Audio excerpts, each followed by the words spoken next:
Love your We stuff, love your Lilo. stuff. Making something Well, that's out why of we're here on Fridays. Yeah, yeah. Okay, even so it was still dawn, I knew this would be a magical day. The rising sun had painted the small clouds, making them look like giant pink cotton balls floating in the sky. With household chores all done, I ventured, teacup in hand, outside for a walk in the garden. By now it had become comfortably warm, and the bench underneath the redwood tree beckoned for me to sit down and enjoy my tea. Suddenly I heard a small voice saying, "Good top of the morning to you." Startled, I looked around, and lo and behold, I detected a small figure sitting on a rock in the clover patch. The little fellow was dressed in a green frock, held together by a white black belt, matching in color his knee-high boots. On his head he wore a high hat adorned with an enormous shamrock. "Good morning," I stuttered, unable to hide my surprise. "Who are you and what are you doing here?" Slightly lifting his head, he replied, "Allow me to introduce myself. My name is Ian O'Doodle, and I'm a leprechaun." "A leprechaun?" I repeated. "What are you doing in my garden?" "I sure hope you remembered bringing the pot of gold from the end of the rainbow with you. I sure could use it, so shortly after Christmas, with my credit card bill arriving." Ian O'Doodle smiled, and 1,000 mischievous devils danced in his green eyes. "No," he said, "the pot of gold is needed to hold up the rainbow. I came for 2 other reasons. First, I wanted to visit my cousins, the gnomes who live in your house. And second, I needed to check on the potato." "Well," I said, "I understand the gnome part. After all, family is family. But what about a potato?" "The potato you buried last year," the little green man explained. "Oh, yes," I remembered. "You see, my husband was of Irish descent, and he told me if one buries a potato on St. Patrick's Day, it will bring good fortune in the coming year. So I did that. And a fine thing this was indeed," said the leprechaun. "Now you will never, ever go hungry. Not ever." "Have you ever experienced real hunger?" he asked, inquisitive. "What do you mean, have I ever experienced hunger?"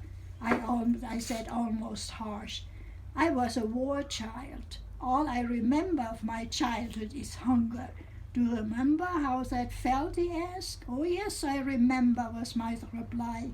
"It hurts and makes you cry. It keeps you from going to sleep, and it makes you go bad, like stealing unripe apples from the neighbor's yard and eating them, sour as they were. That makes you get awfully sick in the stomach, and you have to admit to your mother what you did, making a spanking unavoidable." Yes, I remember.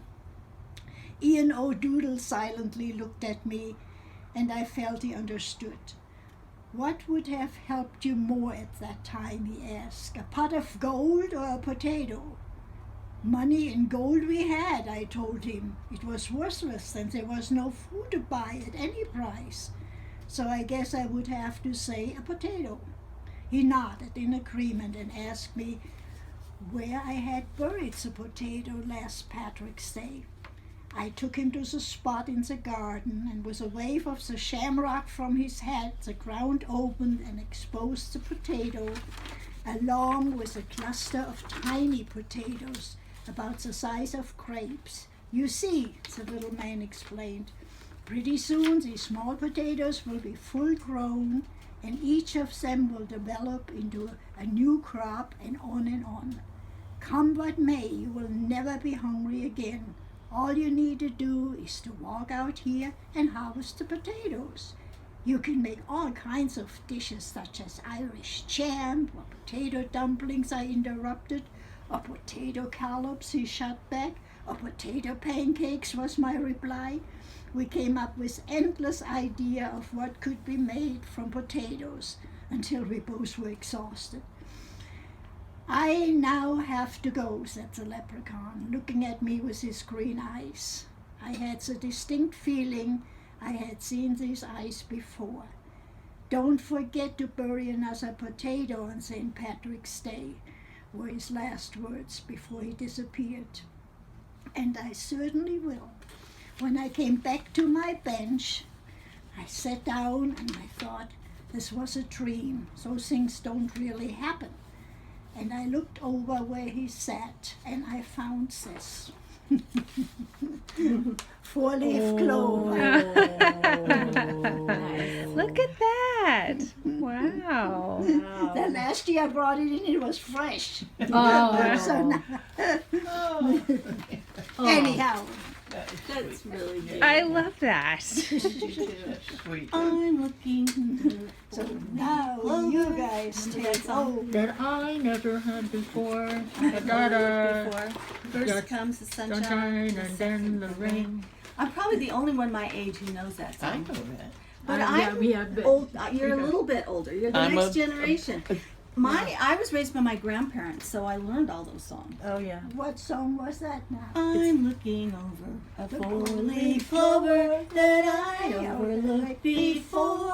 I remember that. First comes the sunshine, the second the rain. Yeah. Then all the clovers that grow down the lane. Or is it roses? Roses. No need explaining, the one remaining is somebody. Are you recording? I'm looking over a 4-leaf clover that I overlooked before. Oh, I know. that's just the perfect Yeah. story for today, isn't it? It is. I mean, Perfecto. it's perfecto. It's just, and I remember though that